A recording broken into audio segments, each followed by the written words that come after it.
Hello, travelers, and welcome to another episode of the Time Travel Trio podcast. My name is Matt, and I'll be leading the discussion today. I'm Jen. And I'm Hyde. Today, we will be talking about Bill and Ted's Excellent Adventure. This movie came out in the 80s. It's pretty well known. It was directed by Stephen Herek, and it stars Keanu Reeves and Alex Winter, and it was written by Chris Matheson and Ed Solomon. So about this movie, have you guys seen it before, or was this your first time seeing it? This is my first time. Actually, I've seen it a couple times. My dad rented it for us one time when we were kids, and I think maybe at one point he even owned the VHS. Yeah, nice. I saw it, I don't know when I saw it, but it must have been on VHS. I was too young to see it in theaters, but I definitely saw it when I was a kid, and then never again until this podcast. But if you haven't seen it, we have a trailer for you. So this is an 80s trailer, so it's pretty explanatory, and it's kind of fun to watch now, but it's a different time.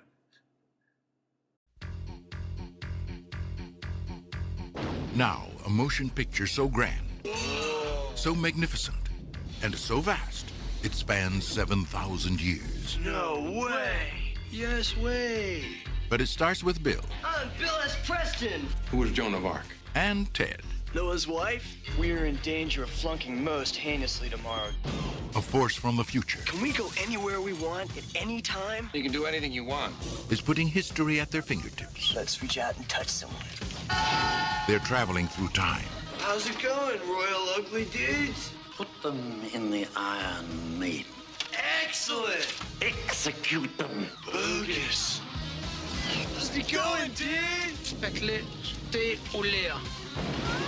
And they're making a big impression. Historical babes.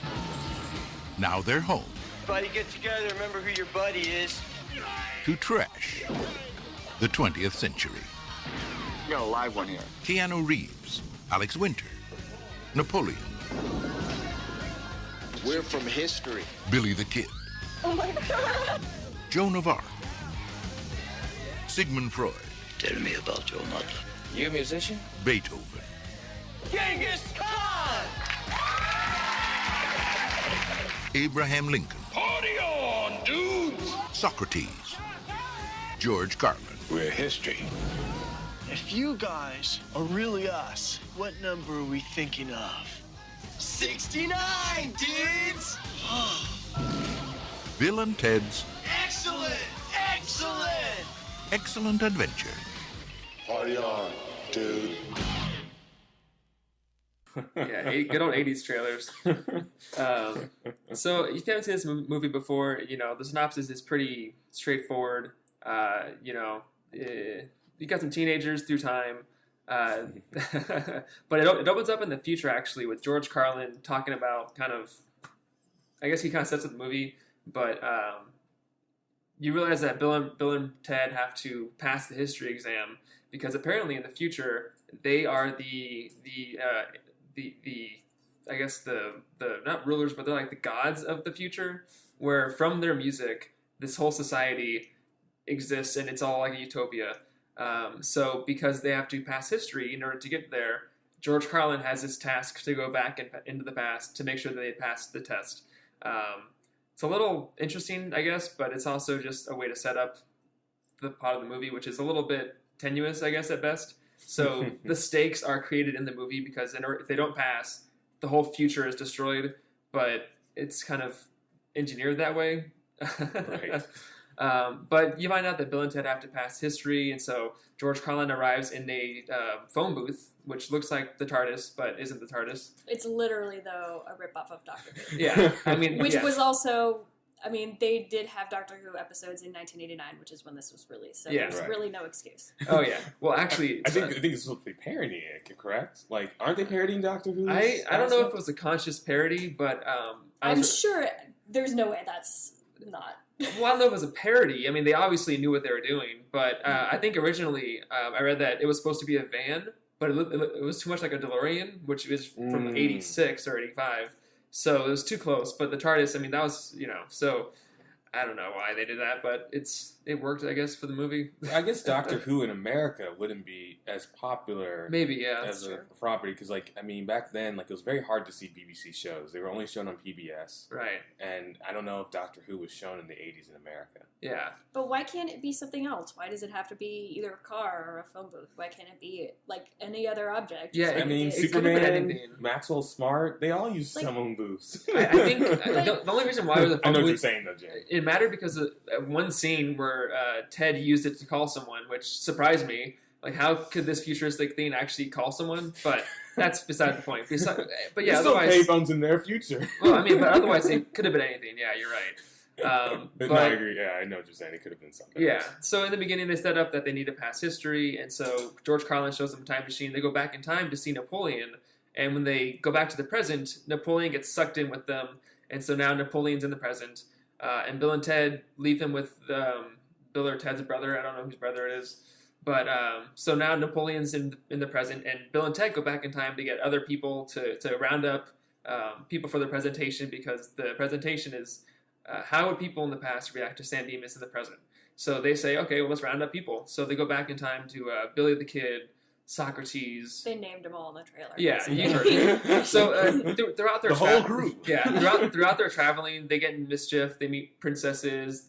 They almost get executed and they get saved. But during all this traveling, they round up people and they're all in this big phone booth, traveling through wormholes essentially. But it's like phone booth cords. It looks like a wormhole, but they realize that it's broken, and so they have to go. They try to go back to the present, but they end up 1,000 or 1,000,000 years BC in San Dimas, fixing the time machine with gum and cans. Wouldn't be San Dimas, but okay. Yeah, exactly. So once they fix it, they go back to the present, and now all of the historical figures are running around. They have to find Napoleon so that they're all, there for the presentation. And in the mall, which is where they all have fun and destroy stuff and shoot guns and steal stuff, and they all end up getting arrested. So the historical figures are in jail where Bill's dad works, or is it Ted's dad? Who's Bill's? Bill's dad works, and so they have to get them out of jail. And this is kind of where it gets interesting with the time travel because as they explain their plan, It's actually Ted's dad. Ted's dad, sorry. They explain the plan, and they say, oh, we should go back to this time in the future and set these things up for us. And as they say that, they realize they already did it. So if they need the keys to get them out, they say, okay, in the future, we'll get the keys and put it in here. And then look behind the sign, and the key's already there. And they say, I should put a trash can here to cover someone up. So all of a sudden, a trash can falls on their head. There's no way that these two idiots would remember all of these tiny Yeah. details to do later on. And they send a fax too at a specific time when they have to duck. It's really silly and goofy, and I mean it's a pretty interesting way to have time travel. Just say, oh, I should do that in the future. Oh, cool, I already did it. Right. It's interesting because It's time travel instant gratification. yeah, which obviously is a little cheap, but it's a movie about time travel, and they can time travel, and they're teenagers, so it really for me it worked. I like that whole scene of them being like, oh, cool, we did it. They are amazingly, at least in my opinion, in some ways, amazingly smarter than the teens from Project Almanac. Yeah, well, They have true. to build It's a time interesting. machine. Right. Yeah. Well, it's funny because with Bill and Ted, in their own world, they're smart and they're articulate, but as soon as anyone else is in their little scenario, they are the dumbest people in the world. Like That's true. in the garage, when they say like, oh, but then this is true, and then that must be true. Oh, right. And they use these, not fancy, but articulate words. But as soon as you have a teacher or a parent, they're just not instantly, but you realize how dumb they actually are. Right. So it's an interesting dichotomy of their characters. But eventually, they get everyone out of jail, and they go to the presentation, and they of course rock the whole class or school. I mean, that's not just one class; that's the entire school. Yeah, which we'll talk about, but just Yeah. finish and then we'll Yeah, and so then they pass, of course, and Bill doesn't end up going to military school, and they of course become the Wild Stallions and can then create this utopia in the future. Yay! Yeah. History. What school on the planet has an entire like student body there to listen to a history class presentation. Yeah, who was working the lights? They were really good on the lights. They were were. like spotlights and yeah. And this guy didn't even know what the performance was going to be. He was like, I got it, man. Exactly. He's like, I've trained for this. Exactly. Yeah, so it was, it was kind of fun, I guess. But I guess, what are your guys' thoughts of the movie in general? You should start. Well, I mean, I've always been a fan of this movie. My dad rented it for me and my brother when we were probably like 11 or 12 years old, Yeah. and he rented it for us. And me and my brother just thought it was hilarious. Like, I'm a really big history nerd. Mm-hmm. In some alternate universe, I probably have like majored in history or written some history book. But so for me as a kid, I was really into it because I really liked all these characters in history, and it was cool to see them interacting with people. It was funny. A lot of the jokes when I first watched it went over my head, like the 69 joke. Oh, yeah. Me and my brother used to quote that line, not having any idea what it meant. And our parents just just been like, oh, why did you show them that movie? Because that's the one line, of course, that they would quote all the time, not knowing what that they were talking Yeah. about. We just thought they did it with such enthusiasm. It was funny. Like, the Right. number. We just thought it was a random number. Yeah. Like, we didn't know there was a connotation behind it. I mean, I think it's... I didn't care much for the sequel that they made, but this film, I probably watched it at least about a dozen times in my lifetime, just because I think it's just so. It's like that right kind of stupid funny. Like it's not in particularly like super clever or anything. Right. It just for some reason, if I'm in the right mood, it's a really funny film for me. So when you watched it again, did you know, like Back to the Future, I know every single scene, but do you know enough to know, like, okay, now it's going to happen, now this is going to happen No, next? surprisingly Okay. not, because I hadn't watched it in a long time. When I was like in middle school and high school, I watched it quite a bit. Yeah. But I hadn't watched it probably since I was probably like a senior in high school, freshman in college, around that time. Yeah.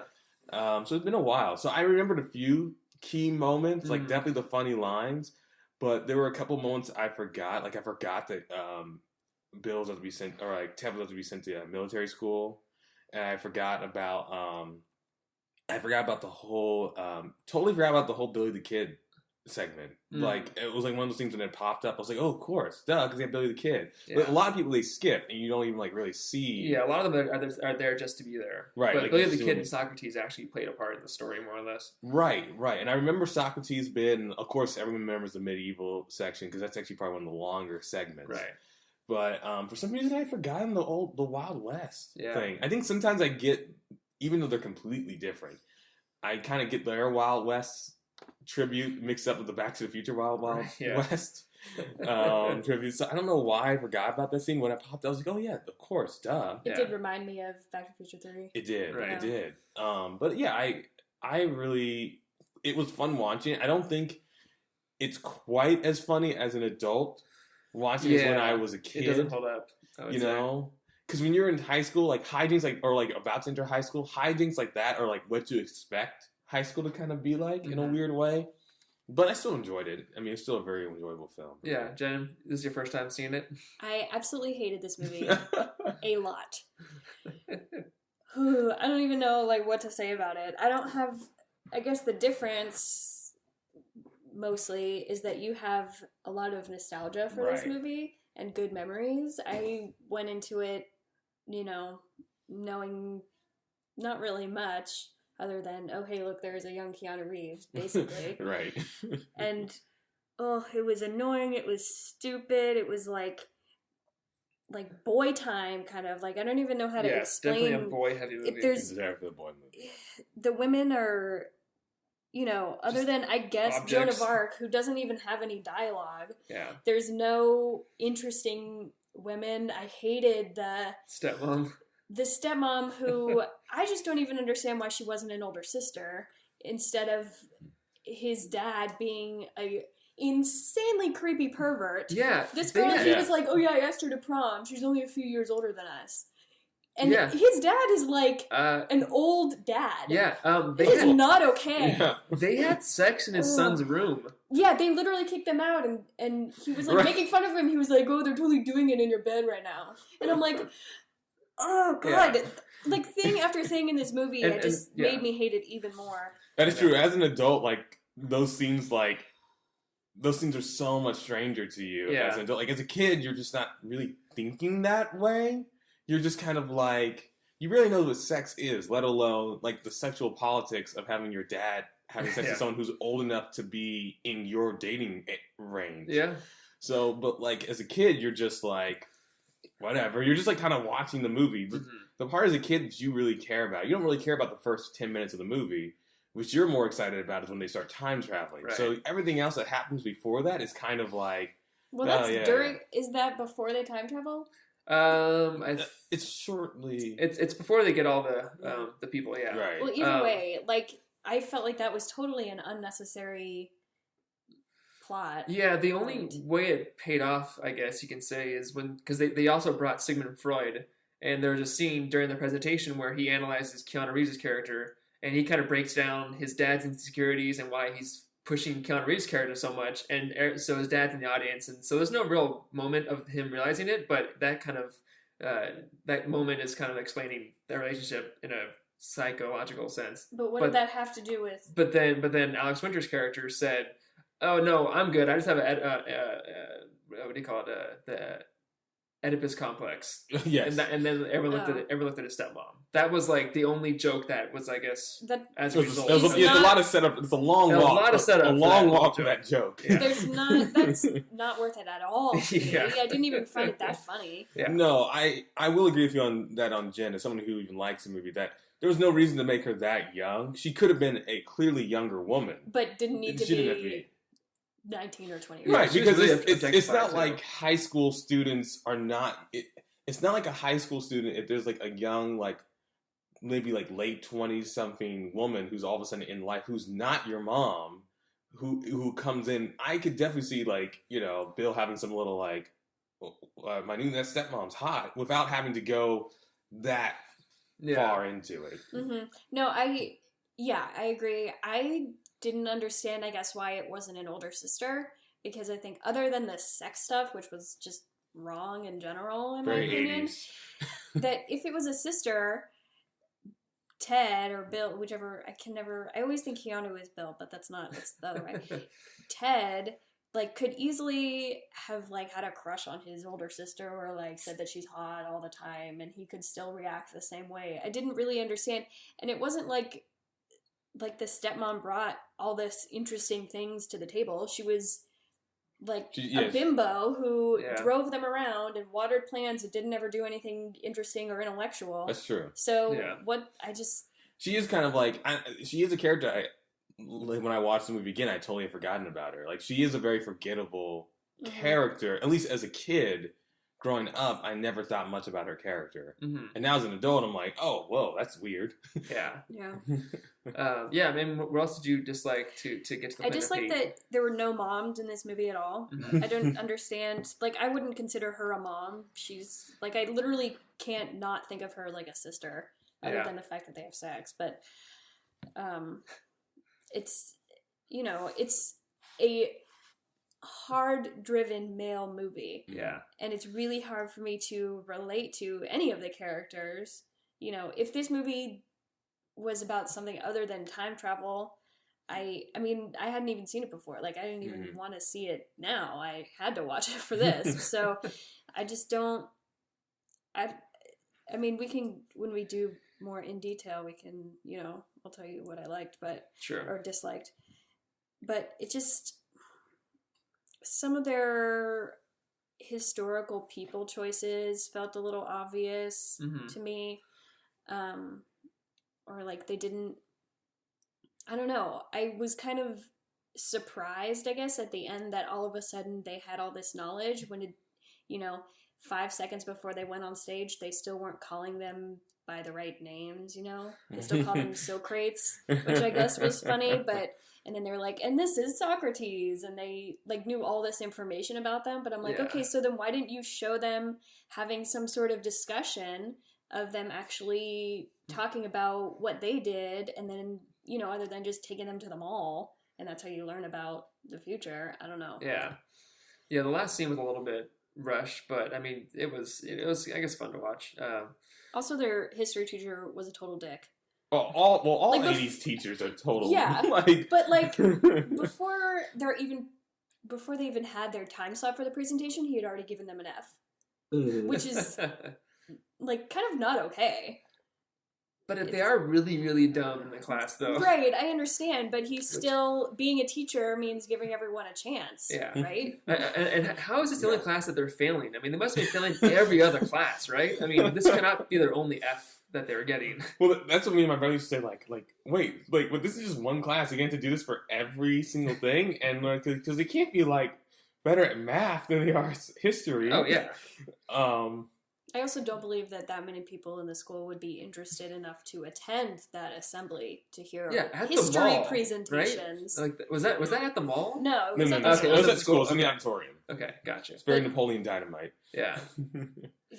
I saw this when I was a kid. I don't remember when or how. Must have been VHS or on TV because I was too young to see it in theaters. But I saw it like once, probably all the way through, maybe a little bits here and there. But I forgot mostly everything except for key scenes and some of the characters it had. But then I watched it again for the movie, and so I was reminded of some stuff. I had memories of the Napoleon stuff. It like being an asshole at yeah, the water being an park. asshole. I'm also just like really grossed out because the scene with the ice cream. Oh yeah. As a kid, that grossed me out, and I forgot about it until I remembered this movie, and I was like, oh yeah, I hated that scene because the way his mouth sounds and like he was all messy and like yeah, he was like a big dumb baby Right. for most of the stuff. And at the water park, when he was sliding down and freaking out, as a kid, I was like, that camera's too close to his face because he was like right in his face and he was screaming and yeah, it just negative memories of that. But for the most part, I remember a good amount of the movie. But yeah, I think I like it. I mean, I think I wouldn't say I like it a lot, but I mean, I enjoyed it. I laughed at a few points. Yeah, I do think, as Jen is saying, I do think having nostalgia with the movie plays a key role. Yeah, in it really how much does. you like it. It's Jen. I think you have a hashtag. my hashtag for this movie is #dated Yeah, in every way. right. Which has multiple connotations. That's I'm a runner. Yeah. Yeah, but it really is dated, and I think nostalgia helps. I mean, we've seen it before, Hyde and me, so I think that helped us have fond memories of it. But Jen, this is your first time seeing it, and It was my first time seeing it, and I'm coming at it with a female perspective. So I'm kind of like and critically too for the podcast. Yeah, and critically. So I'm kind of getting hit on all sides. Yeah. Not to mention, you grew up, or at least when you started to become more cognizant of like filmmaking techniques and writing techniques, all of us did, during a more neo-realistic era of filmmaking. Yeah, the 80s were way different with all that stuff. Like the 80s was very much like if it makes sense for the scene, it works. Mhm. You know, and in some really great movies. Yeah. There are. It's not as neo-realistic. Actually, around this time is really when the neo-realism started to slowly sink into movies, because that's when you started to have movies like Die Hard come out, where it was more about like everything has to play a role, everything has to feel like I believe that someone could actually do this. Yeah. Yeah. You know. There is definitely, like, I could, try and take myself out of it in the sense of knowing that this is a ridiculous movie and they made it like that on purpose. But it's also like, okay, but a few years before this, Back to the Future, I guess you could say, is a ridiculous movie, but it's done really well. And it's, Right. As unrealistic as time travel is, kind of, just in the basic sense, they still made it feel like Right, there were believable rules. Yeah, enough. There were rules. The stakes there were yeah. more You felt- real. One of my big problems with Bill and Ted was that they kind of tried to make you question, oh, can they change the timeline? Are they gonna, change something? But no, nothing at all ever changed of their. It's very much timeline. magic. But see, that's what they do with the time travel. It's like time crimes in that I think whatever happened. But time crimes Which is actually had interesting. stakes. Yeah. There was, suspense. In this, I don't give two fucking shits if these guys don't pass their history presentation. They shouldn't pass their history presentation. They didn't do any work. These people that they got people to do their work for them. But it was a presentation. What did they do? And they should be the ones presenting, not having them talk about the whole thing. I mean, for They the don't lights go deserve low, to they get an graduate. A. Well, I mean, Keanu Reeves was explaining like Joan of Arc, what she did, and like they kind of explained stuff. But yeah, for the most part, it was just the people saying, "I'm from the past," and party on. Right. Um, Right. It's Yeah. very much a party movie. Bill and Ted is like, even though these are actually movies that I don't like, Bill and Ted's is very much like in that ski school yeah, like area where the whole movie's a party. yeah, And like nothing really bad is going to happen mhm. because the rules of it is just like this party will not die. There's going to be some conflict to having this party work out correctly, but the Yeah. party will not die. Yeah, this movie is something you put on during like an 80s party. So let's start talking about the time travel a little bit. So in the beginning, we see this crystal come through this, hall, and there's a future society in 2688, so 700 years in the future, and apparently it's a utopia that's founded on Bill and Ted's band Wild Stallions. That doesn't make any sense. Apparently, Apparently, like a Gen Cam to like show my reactions to these Yeah. discussion topics. So essentially, we're led to believe that their music unites the entire world and allows the Earth to communicate with other planets and animals. It creates an ideal society. They say that it literally ends wars and poverty Yeah. Right. and creates peace and clean air and sustainability and all this stuff for the rest of the universe. All Pretty right, much. it's silly, but obviously that's this movie is silly in nature, so it's kind of like you don't question it during the movie, but if you actually step back and think that doesn't make any sense, There's only so much silly that I can take in a silly movie. right? Just because it's silly, I think, isn't an excuse to like say that the purpose of this whole movie is because their shitty music ends war and poverty. Well, that would be, I mean, if that is true, Keanu Reeves and Alex Winter need to get together and get on the album Yeah, stat. We Make can some use it. music. So essentially, it's George Carlin. He's essentially a time lord, I think. yeah. Because his job is to travel through time. This is an interesting Like- Hence thing. the phone booth. Yeah, no, but The new Doctor Who. he says it's his job. So I'd watch a Doctor Who with George Carlin. Oh, That'd totally. be great. oh, of course, yeah. Yeah. But so there's these tribunal, I guess, 3 people that are on these thrones, and maybe they're leaders. I don't know. But the guy who looks like Tyler Perry, I feel like I feel like Oh my god! Wait, what is his actual name? That's amazing. I say that Clarence Clemens. Oh, yeah. Okay. because I feel like he would be. I feel like Tyler Perry would play that role today. Yeah, they recast Tyler Perry. Absolutely. Yeah. Tyler Perry or Lawrence Fishburne. Right. So he has his energy in his hand. It's all technology, future technology. He has his hand releases energy and it turns the crystal into the phone booth because it would make sense for the kids to see phone booths. So the crystal is the time machine theme, and on the time machine is an antenna that has electricity that makes it move through time. Right.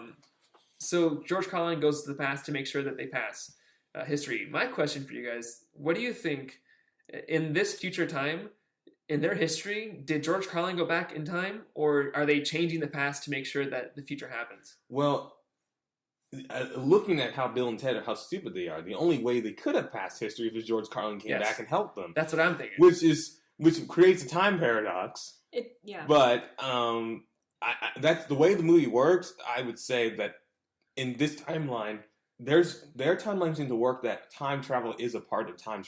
Right. It's lines. set in stone almost. Yeah. Yeah. Yeah. So Which so isn't as interesting to watch, I think. right. I mean, it's Yeah. interesting to see it unfold like we saw in Time Crimes, but this movie didn't do as good of a job as Time Crimes did in that sense. Mhm. But Mhm. so George Carlin now has to go back in time to make sure that their future happens the way it should. They didn't seem to be that surprised that he has to go back in time, so maybe it was planned to make it happen. Why did they have to like wait for him to go back in time? Well, yeah, Like, that's the question. If they know they have to do this, when do they decide to go back there? But the rules of time travel in this movie, they seem to be set in stone. So the one rule in this world is that time in San Dimas in 1988 is always going, no matter where they are in time.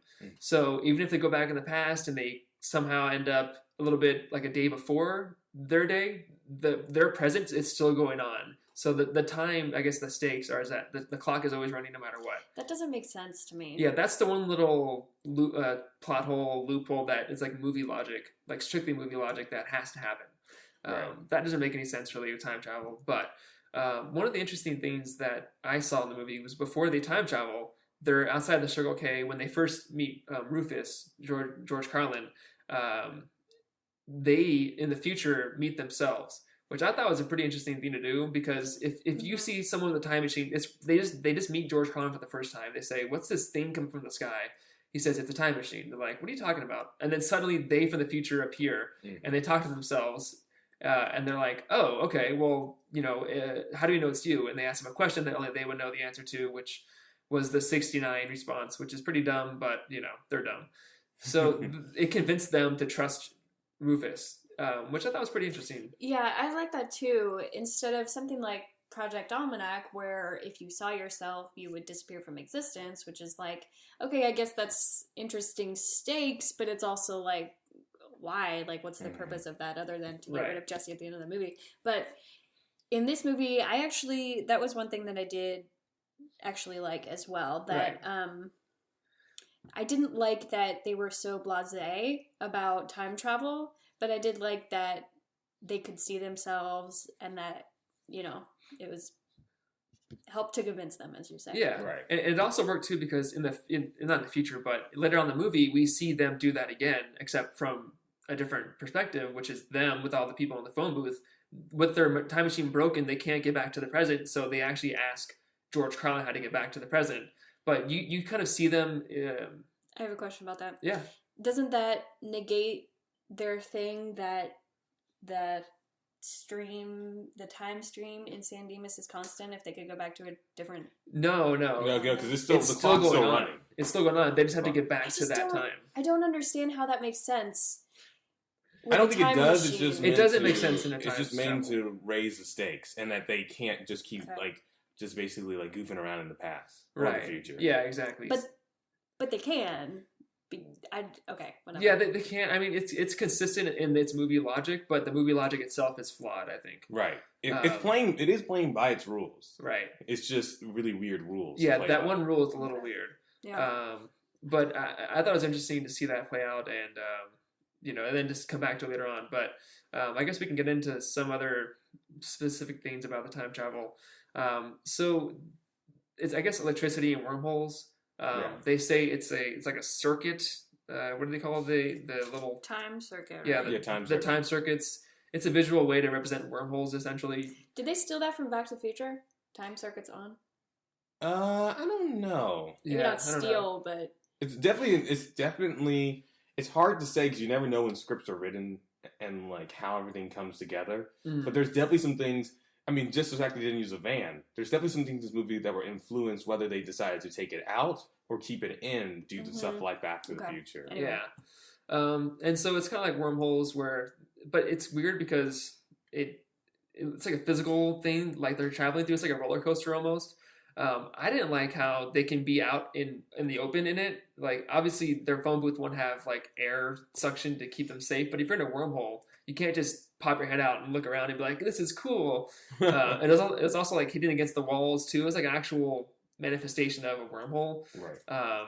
So it was interesting, but also kind of clunky, I think. But there are no real consequences to time travel because everything happened and you just see it happening. So the consequences are they fail history, but even then we know they don't because the future happened. Yeah, I mean, I guess the consequence is if they ran out of time, they would fail history. If time in San Dimas just keeps coming and going, which is probably the most important San Dimas has ever been in any film. Right. No offense to anyone listening to this from San Dimas. I'm just saying, I don't know, there's not a lot of San Dimas themed movies out there. Yeah. Which is a little side note. It was actually filmed all in Arizona. So it's actually an Arizona movie, but What San a Dimas disgrace is cool. to San Dimas. Yeah. But I mean, I guess, I don't know, the consequences don't really mean anything because if you believe that the time is always going to be consistent and whatever they did happened, if the future happened, that means that the future will come true. That means they'll pass history. I think this is why most people usually remember the medieval section of the movie the most, is because that's when they're the most in danger. That's the most drama in there. Executed. And I think because it's the most conflict in a scene, that's the scene usually people remember. But then you also know, that was also my issue though, that I never felt any suspense at all because I knew that at that point they hadn't gone to see themselves in the past yet. So obviously they're going to make it through. Obviously, they're going to do the history presentation. But Right. I you mean, know. it's not a movie where you're supposed to watch and think, oh, they may not make it out of this. Like, Yeah. you know, like I said, it's a party movie, so you know that the party is going to live on no matter what Right. happens. Yeah, Back to the Future, you're like, oh, wow, this might not happen, even though it's a movie, so you know it will, but, like, the last scene, there's so much tension. But this movie, the tension wasn't really there. I mean, you think Keanu Reeves died, but then he shows up a few minutes later. So Right. which is a little weird, because there was a body in the armor that got stabbed, but it wasn't him, so that's a little weird. But Billy the Kid and Socrates saved them from being executed, and then they go back to traveling around. The science accuracy, I mean, with wormholes and future technology, maybe, but no, it's Not in a phone booth. not in a phone booth, no way. Not in the way that we saw it, but with future technology and wormholes, I mean, it's about as impossible as everything else we've been doing, with, like, Back to the Future and, you know, everything else like that. So impossible, but not, like, egregiously impossible. Right. And the time travel was relevant to the story because that's how they passed history. So, I mean, it used time travel well, I think. Obviously, it's all about time travel. People remember it as a time travel movie. So I think it didn't do a bad job, especially when they mess around with the officer scene, or the prison scene, getting them out. I thought that was a fun way to do it, even though you didn't see them do it in the future. To use time travel to solve that problem, I thought was an interesting way to show it.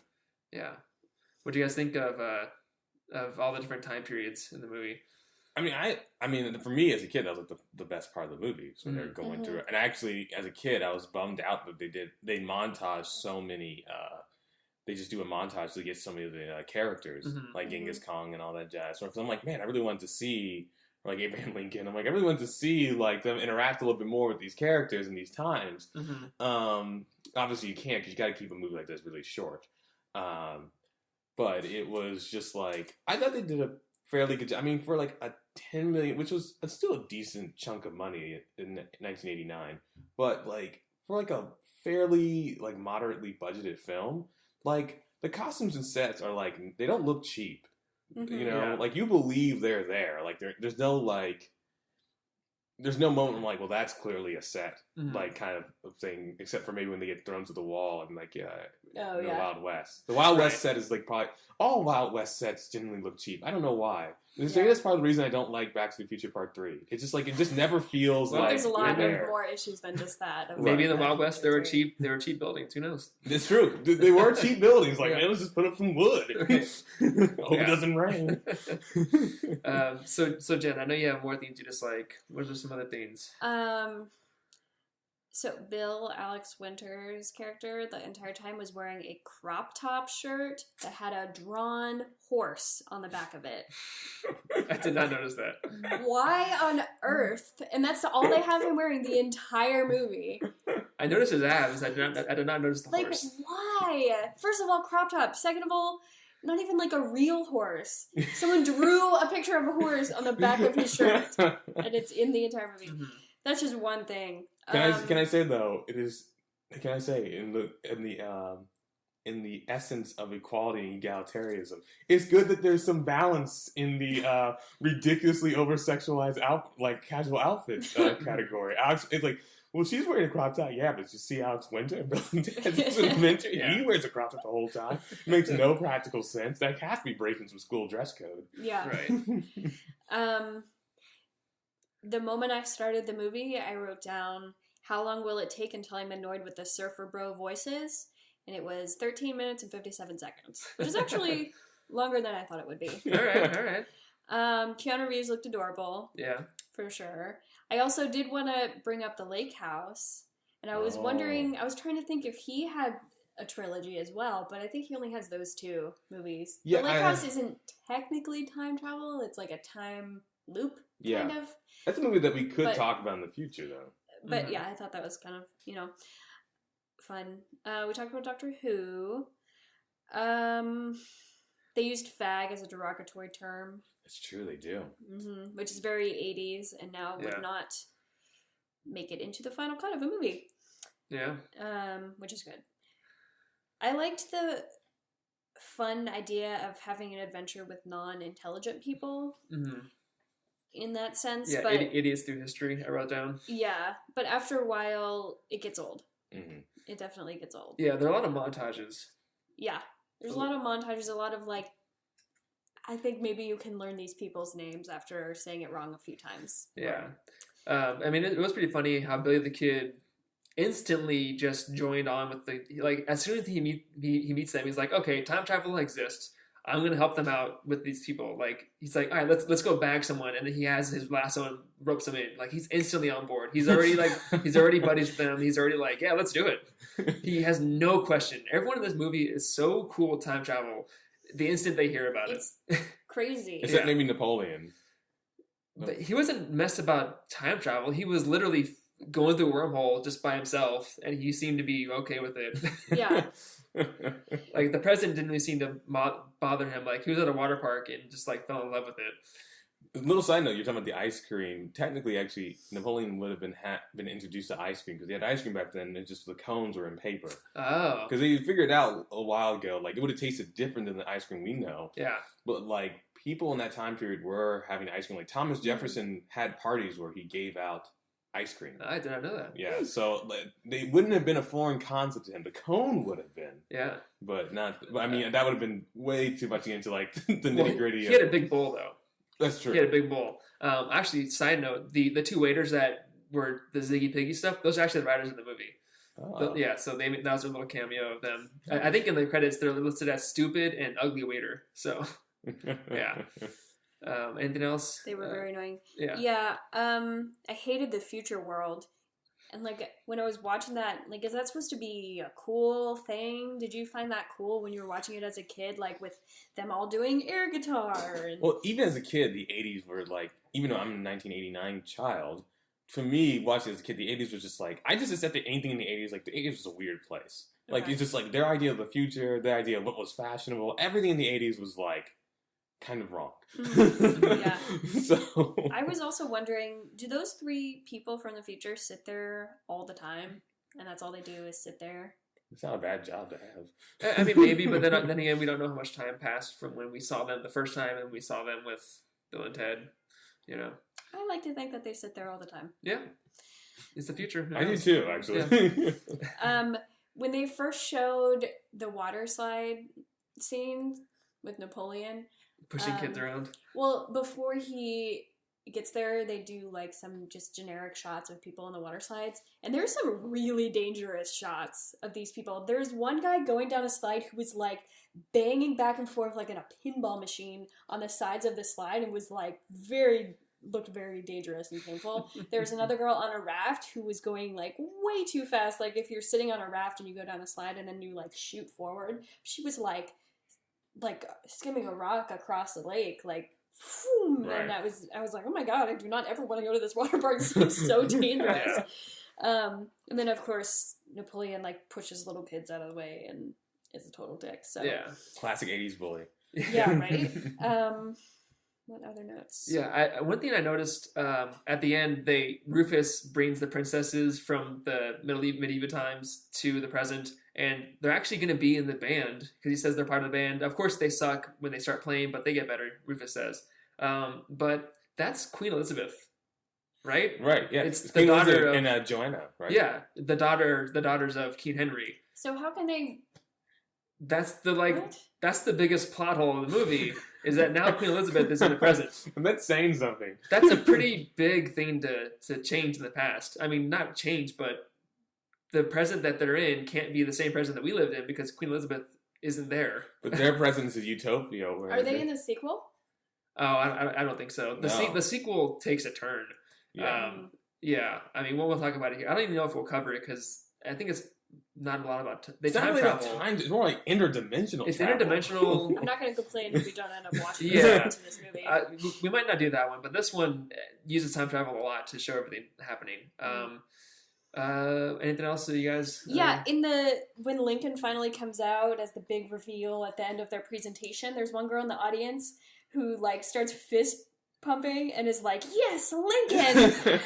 And I was like, Hey, I would do that too I if would I do saw it too. Lincoln. but like, she wasn't the kind of girl who would be saying that, you know? Yeah, Hey, everyone likes Lincoln, man. yeah. There are a lot of funny But bits. like these people, if you're sitting in this audience, if it were me, I would assume that Is an they actor. hired these people to play these That's people. true. If I was like, oh, it's just someone playing Lincoln, I wouldn't be like, yes, it's That's Lincoln. That's true. That's Thank a good point. God. Yeah. Like I'd be like, get out of the stage, loser. Like Yeah. stop being a doofus. Yeah. Ugh. But I mean, with the historical figures, there were some pretty funny moments. Like Genghis Khan was destroying stuff with a bat in the store, And then apparently was like a stunt person during. Yeah. They show that in the trailer too of him like doing flips off of a tiny little trampoline and then getting back on the skateboard Yeah. and just this ridiculous. Genghis Khan. Genghis That's, Khan. do you think you can just conquer that much of the known world up and do a good front flip? yeah. He knows parkour. Yeah. Clearly. And like I thought Lincoln had some good lines. Like when he was getting his picture taken, the guy was like, "Okay, now give me your beard and hat." He's like, "This is my beard and hat." And there was a line when they were all getting in the phone booth, and someone was like, "Watch out, Lincoln." He's like, I think he said, "Lincoln, you're too tall." He's like, "That's the way I'm built." It's just like funny little lines with all the historical figures that No, I enjoyed it. I definitely, like I said, as a kid, like going in time travel, seeing like the time historical figures in modern, quote unquote, modern day Mhm. settings was really funny to me. It was just like a visual gag. Mhm. Here, I mean, when you really think about it, it's not that impressive. Like, here's Socrates on roller skates. He can't roller skate because he's from ancient Greece. Isn't that funny? But even watching today as like a more cynical adult, I still found it funny to see this like balding Socrates falling around the roller rink. I mean, Right. like obviously, I mean, I like this movie. Jen doesn't, but I totally understand why she doesn't like the movie. It's Mhm. not like a full. It's like, how could you not like this movie? Like, even as like a teenager, I realized it was a very, very stupid movie. Yeah. But it's just like one of those movies. Like, it's fun to watch. I think that Alex Winter and Keanu Reeves have really great chemistry together because it shouldn't work. Like Jen's saying, like, like how long was it going to be until their surfer talk got like way too old? It didn't annoy me though, honestly. Right. And it didn't annoy me. I can totally see why it got like to Jen, Yeah. especially if she's not like into the movie. But as someone who like appreciates it, like that it was like really funny, Mhm. they have really good chemistry. It's actually kind of weird that they haven't done more movies together. And that Yeah. Keanu Reeves, even though I like him as an action star, it's funny that he has not done more comedies. Yeah. Well, Since I mean, in real life, he's not a depressing guy, but he's had to live through some shit. Yeah. So he he's has. carrying a lot of stuff with him. So I understand that he's not like just goofing around. That's I true. mean, he's also a nice guy too. Like I think with the Matrix, he like gave people a bunch of stuff. Like he's really generous with money. Right. He's a nice guy. So I can understand why he's not being like all Jim Carrey and stuff like that. But That's true. That's true. My thing with the surfer talk was also that I'm very accustomed to seeing Keanu Reeves talk normally. So when I have to go back and see him put on this dumb voice, Right. it immediately takes me out of the movie and annoys me Mm. because I know that he doesn't actually sound like that. yeah. Right. But this is the origin of him going, whoa. Yeah. Whoa. Yeah. Whoa. I mean, I actually like the dialogue too. I mean, I thought their lines, even though they're dumb, I like the way that the words that they use. I like that, like most heinous or like, like bogus. I love the 80 words and all the lines. And I thought the dialogue was pretty, I mean, I thought it was well written, at least. It was interesting. Yeah, if this movie was more meta, there would have been a moment where one of them said, like, this is really heavy, just to, like, kind of, like, play to the camera with Black to the Future. Mhm. But, yeah, I mean, this is one of those films, like, watching it again, I agree. There's some things that's like, wow, this would never happen today. Right. But part of me appreciates that. It's, like, a very time capsule movie. Like, I like that it's an unapologetic, Yeah. like, we don't care who we offend with this movie. We don't care what jokes we make. We don't care that it's, like, blatantly a male fantasy, Yeah, that it's sexist sexist, and- yeah. like, vaguely homophobic. Like, it's just that kind of movie. It's just, like, it's not mean-spirited, but it's definitely, like, we don't care. Yeah. And I wish, actually, more movies were like this, because a lot of movies that claim to be, quote-unquote, like, I don't care what anyone thinks, still do a very hard job of, like, trying not to offend the wrong people. Mhm. Like, I saw Amy Schumer's Trainwreck, and it's billed as this, like, she's going to be unapologetic, she's going to be, like, say what's on her mind, but really the movie is just, and I'm not saying I didn't like the movie or that Amy Schumer's not funny, but literally the movie is just every single jerk bachelor ends up finding a woman who makes them a better man. like it was just gender roles reversed. There's literally nothing in that movie that does not happen in any other movie you've seen. The only difference was who had the 2 X chromosomes. Like that's it. And so I like that this was a movie that's from a very different time, clearly, and it's like it just is what it is. Like, it would never get made today, ever, because everyone would have too many questions about the time travel. Everyone would have too many questions about, like, well, why is the History Project, like, so important? Wait, what? Like, no one would be able to just watch this movie now and just be like Jen is demonstrating, no one can just watch this movie now and just be like, well, wait, what? So would you guys, if you had a phone booth that could take you back in time, who would you go back in time and bring to the present to see, the present day Hyde? Well, I'll take the sentimental one, then I'll do a funny one. The sentimental one would be my dad's dad, because he died when my dad was younger than me. And so that would be cool to talk to him and, like, bring him into, like, the present day and, like, get to see him to see, like, what happened. That would be kind of cool. As far as, like, if I'm going to just be, like, silly with it, like, I would love to bring Jonathan Swift to present day, because he, like, did Gulliver's Travels. He had, like, satire. I would love to bring Jonathan Swift back and, like, show him The Onion and, like, Stephen Colbert and, like, Jon Stewart, and, like, how these comedians and satirists have become, like, now more trusted than some news pundits. Yeah. And I think Jonathan Swift he seems like he'd be a cool guy, and I feel like he would really appreciate what the future has become. Yeah. And he also writes some really good stuff while he was here. Nice. Yeah, Jen? I'd probably bring Jane Austen. I think that would be interesting to see. Well, first, I would want to show her that, like, how relevant her work still is, and that it's literally any rom-com that you watch, it has some sort of basis in. True. Mostly, like, more or less.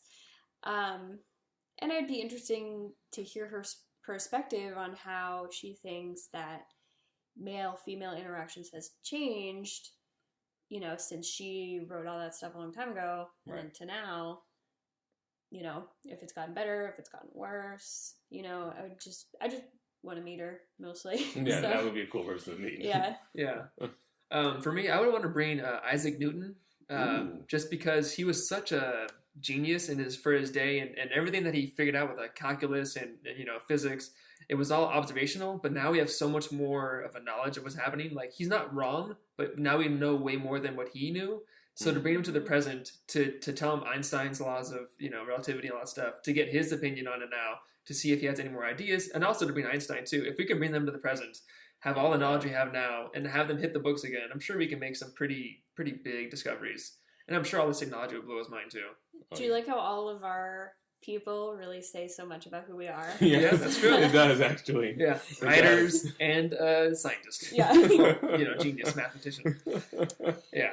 That's very true, actually. Yeah. So, any other notes? The non-time travel. Any other gripes you might have, Jen? No, I think I aired most. We talked about most of my stuff. Yeah. Keanu Reeves is almost self-aware at the end, and he's like, "Did we learn anything?" Yeah. And then it's like, "Nah, let's just play bad guitar." Yeah. There is a scene. I don't know. I'm curious to see if you noticed it. Where when they're running from the castle after they almost get their heads cut off, and the phone booth is attached by ropes on, like, a wagon or something. Yeah. And then when they finally get to a safe place, Bill and Ted are swinging around, and Keanu Reeves, like, swings around on a rope to the back to, like, unhook it, and the rope breaks. But, like, he keeps going. Like, he's such a professional. He, like, kept, it, like, breaks, and he falls, I didn't see and then that. he, like, gets up and goes back again. I didn't really think about that. That's right. So I it's wonder pretty if that funny. was... So go through. You should go through. It's, like, it's really quick, but I definitely noticed it. How did I miss that? I got to see that again, because I wonder if He that... didn't react to it at all, so, like, you wouldn't really notice. Yeah, but I wonder if it I was was like, planned. oh, that rope just broke, and he just fell, and I don't think it was planned because Alex Winter didn't do it. He, like, went around.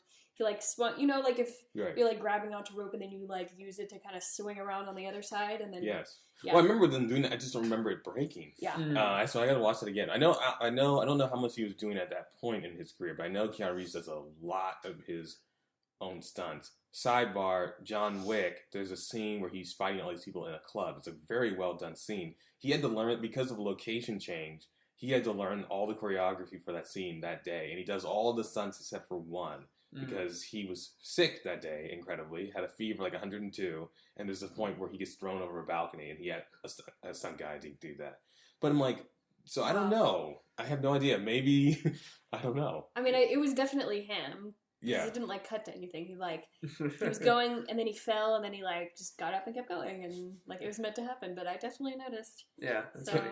Can I also say, just as someone, 2 quick notes, non-time travel related. This is actually probably the most famous movie role George Carlin ever has in Yeah. an odd way. Because George Carlin's a great comedian, but he's not like really an actor. Uh-huh. But here he is, like this is the movie. George Carlin is like, Yeah. He doesn't even have like comedic lines. No. No, really. he's very serious. Yeah. Well, he has camera takes where he says like they get better, or he has the intro. That's Yeah. kind of really all he has. right. It's very, his appearance is very Bill Burr. Like Bill Burr is like this great comedian, but in every movie Bill Burr's in, he's playing it straight. Like it's very strange. Yeah. You're like, wait, what? And the other note about this movie is like, if they ever remade this movie, which I know they have talked about for Ugh, many years, either God. doing a third movie or remaking it. If they remade it, I think it would actually be funnier and maybe more, and maybe allow the movie to have more depth. If they were just guys who really wanted to pass a history test, there's no other stakes other than like, I just want to be better at Mhm. history and better at school. Like I feel like I'm stupid and not doing enough. And I want to get, and like they get to travel back in time. Like they get somehow wish fulfillment happens, and they like, look, we can go back and actually learn about all this stuff. Mhm. I actually think if you were going to remake it, that would be a very interesting angle to take, because even though the stakes would be low, quote unquote, if it was done with the right cast and the smart enough script, it could be a really funny movie. Yeah. For me, I think I like the soundtrack for the movie. It was very 80s, but all the songs were like related to two heads are better than one, or like time travel. It's a very 80s soundtrack, but I enjoyed it. Just whenever they bust out some music in the background. How would you guys react to seeing yourselves from the future talking to you in the present day? I would probably put my hands over my ears, like, do not tell me, don't tell Really? me anything, unless it was like, and then I say, only if this is like, it's a must, like, I have to learn about this to save the future. Yeah. Otherwise, do not tell me, I don't want to know anything else. But it's you. True. So I So guess you would know not to say anything that you want to hear. that's a good point. Yeah. Though I should tell you about a script that I'm writing where that may not be such a good point. But yes. Okay. Yes, I won't say it on here because don't take my ideas, listeners. So, like, would you freak out though, or would you be I like, would totally freak out. you would freak out? I would totally freak out because I- time travel's real, and somehow I went through time travel. Yeah. Yes, I would freak out. I would probably listen because, like them, I would trust myself Mhm. to say what I needed to hear. Or if it was like future me saying, "Hey, you actually finished your book," that'd be enough. Yeah. That's What- always what- something I can tell Yeah. you. What would you ask yourself to prove that, like, obviously you know it's you, but like, what would you ask yourself? That's a good question. In the movie, they asked what number they're thinking of, What which number? is 69, but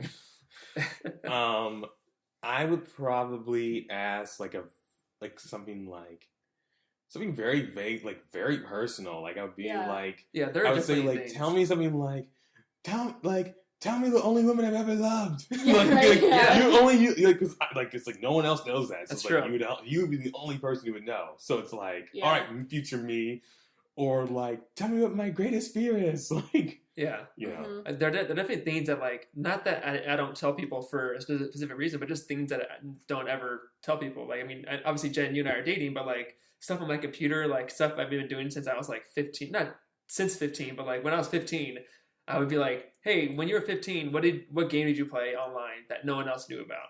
You know? Like, just specific... Sounds sketchy.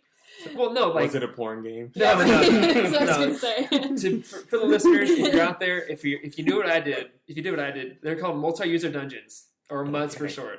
It's basically a text-based This is why he didn't tell me, because it's really dark. role-playing game where there's no pictures, you just type. There's It's like we have a it's a level. very dorkiness in our relationship, then it's sometimes his stuff goes beyond it. But it's more beneath the surface. There's Well, now you can't ask your future self No, that no. because it's been... Well, that's a very vague. There are certain things I can ask about that only I would know for sure. Okay. So that type of realm of stuff that like no one would even care about to even ask or even talk about, especially my girlfriend.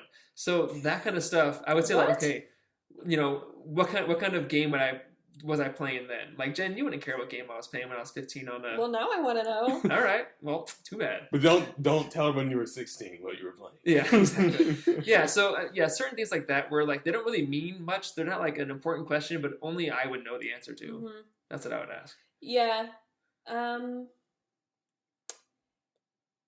Yeah, I don't know. I would probably go something like you, Hyde. Like personal. how did I feel when, when I made out with that person, or like when I met, whatever. Or when Lost ended.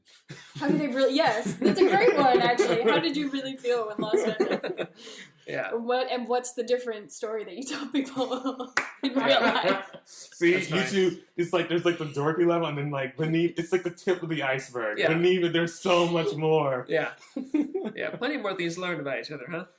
I would not freak out at all if I saw myself in the future. I would just be like, oh, cool, time travel exists, and I did it. I wouldn't freak out. I would just be like, oh, sweet, there I am. And, like, I would instantly just be on board. It's such a you answer too. Yeah. Like I totally 100% believe that if you met yourself in the future, you would not freak out. Like you might be a little startled for a second, and you're like, Yeah. oh, hey. Well, honestly, I would ask myself in the future if, when he was my age, did he see himself in the future? That's what I want to know. Ooh. He's all about the science. Yeah. I just want to know like what's going on with my life.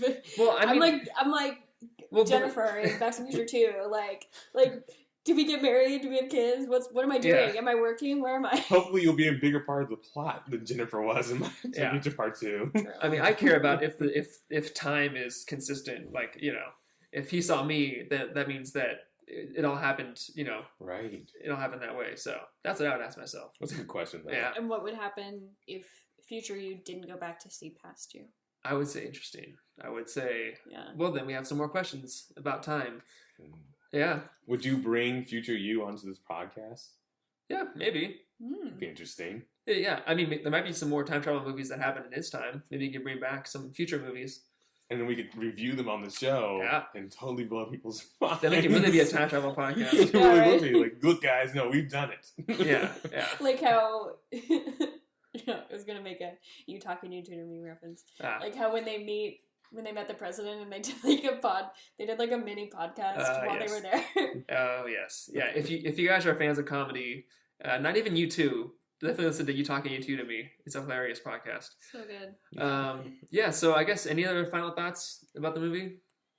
I mean, I think we hit on a lot of the key points. I mean, we skipped over some of the time travel stuff with like them going to the past to get like Beethoven and stuff like that. But it's all just in montages, so Yeah. it wasn't that big. Yeah. All right then. All right. Do you guys have some reviews? Any? Well, I'll go first. Just as the movie as a whole, I'm Yes. guessing. Well, as the movie as a whole, like, if you'd asked me when I was like 13 or 14, I'd probably have given this movie like an 8 Mhm. because I just really thought it was so funny. Now as like an adult, like I'll say like a 7. I guess. Yeah. Like, it's a 7 movie. Like it's very different. It's very sophomoric in its humor. Mhm. But I just was in the mood to have I haven't had like all the sophomore comedies now are like rate hard R films. Mhm. Like you can't really watch them like with teenagers. Like what's the last like great PG-13 comedy that's come out? Mm. Maybe Anchorman 2. Like maybe if you consider that, I don't even want to say that's a great comedy. It's a good comedy. Like all the great comedies now are like adult. Yeah. Very adult. Nudity, tons of F-bombs, like tons of like derogatory comments. And not to say that Bill and Ted is like the most clean movie, but it's definitely they say shit a few times. Yeah. But it's definitely like a family movie as long as everyone in the family is at least 12 years old. Yeah. Like, while as the other films now, like there's no really any great teen comedies. Mhm. Mm-hmm. So it's a kind of a dying art. So like on that sense, like I like it. It's Bill and Ted have great chemistry. Keanu Reeves and Alex Winter have great chemistry. There are some funny lines and visual gags, and it relies a lot on them, and I appreciate that. Yeah. Jen, what's your movie rating? I clearly did not like this movie. I think it was very male driven, very sexist in many ways.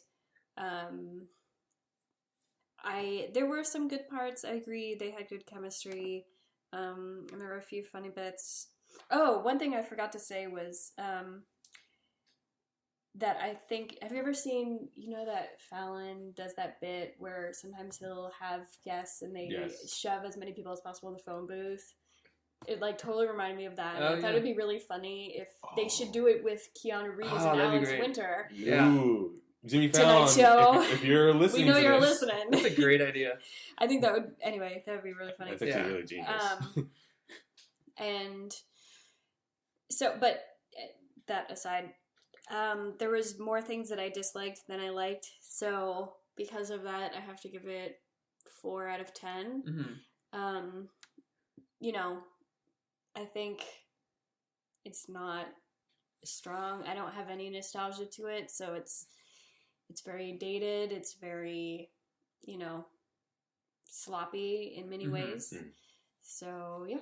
Yeah, I think for the movie as a whole, I thought it was funny. I remembered certain scenes, but actually I forgot about all the dialogue and kind of their banter, which I thought was really good. So I thought it was well written, and it was I enjoyed it. So I'd probably give it a 6 out of 10. Yeah. Time travel though, what do you think about time travel, Hyde? Oh, time travel, it gets I'll be generous and give it a 4 on the Interesting. time travel. Okay. I mean, because the time travel, it makes no sense. It's very funny in terms of the script. It makes the movie, but and I will give it. And the reason I'm not giving it a lower grade than 4 is the time travel is consistent and it is constantly ever present in the film. Yeah, the whole film revolves around it, and I do think the idea of time circuits is actually a pretty cool idea. But and I do like the idea that even though it doesn't make sense, I do like the idea that if you go back in time in the present keeps going. It doesn't make any sense. It's really stupid, but it's a great plot device. Yeah. So yeah, I mean, there's a lot of things that are wrong with it. Watching it again as an adult, whoa, that doesn't make sense. Again, Queen Elizabeth and Queen Joanna come back and to become part of his band, and that just throws so many things for a loop. But it's a funny time travel, so that's why I give it a 4 out of 10. Right. I didn't mind the time travel as much. I would actually give it maybe 5.5. Yeah. Because I did like that it wasn't just, they didn't just go to one place in history, that they did go through many places and did, I guess, make an effort to learn using their time travel. So in that sense, but definitely all the negative points are because of their rules make no sense.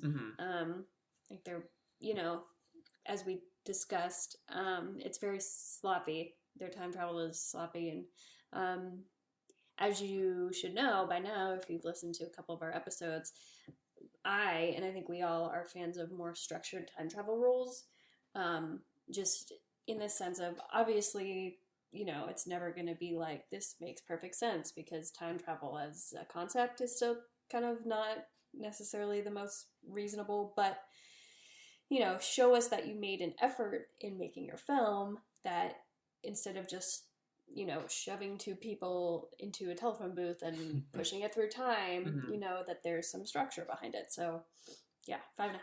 Yeah, for time travel, I liked it too. I mean, obviously I had to take some points off for a little bit of sloppiness, and it wasn't the strongest time travel movie, but I thought it was consistent. I thought they did interesting things with not the last scene, but the scene where they bust them out of prison. I thought that was a fun way to play with time travel, and I liked when they saw themselves, using that time travel, and the fact that it was consistent really gave it some points in my book. So I'm actually gonna give it higher than you guys, and I'll give it a 6.5, nice, 6 to 7 range, because I thought it. Out of all things, I mean, we've had worse time travel already on this podcast, and this is at least it's consistent, and they don't really violate that many things with what they did, except for the whole the princesses leaving their time. That's only really, really big plot hole. Otherwise, I can believe that Napoleon went back in time and lived out his life, knowing that we have water parks in the future. So yeah, I think it's a fun way to show time travel. So I give it a 6.5. He's just sitting there in the island of Waterloo thinking about how he should have just stayed in the future. Yeah. Yeah. The water park was. What was it called? Waterloo? Yeah, Well, Waterloo. yeah. It is called Waterloo. It is called Waterloo. Ah. See? History jokes. Yeah. See, I thought about that, I Yeah. guess. And on Rotten Tomatoes, this was obviously before Rotten Tomatoes, so I feel like the critic meter is a little higher than it should be. I think Mhm. in the time of it coming out, I think I read that it was critically like negative reviews because people saw it as kind of sophomoric and idiotic. But on Rotten Tomatoes, it's 79% from critics and 75% from audiences. It seems So very high. it's pretty high, and I'm sure it's nostalgia. It's not a terrible movie, but I think part of these reviews are mostly nostalgia. But I mean, it's dated, but I don't think it's painful to watch these days. So if you haven't seen it, I recommend it at least to see it once. Just Yeah. be aware that it's in the 80s and very 80s heavy movie. hmm Yeah. Cool. So for our social media, we of course are at Time Travel Trio on Twitter and Instagram. We are also on Facebook. Not many people follow us on Facebook. So but- do it. But we do actually have a Facebook. But Twitter is the most consistent, like update wise. Yeah, Twitter and Instagram. And Yeah, you guys can find us on iTunes. Please rate and review us. We're also on Stitcher. We're also on SoundCloud for you guys to just, if you're on a browser, you can download it just through the browser.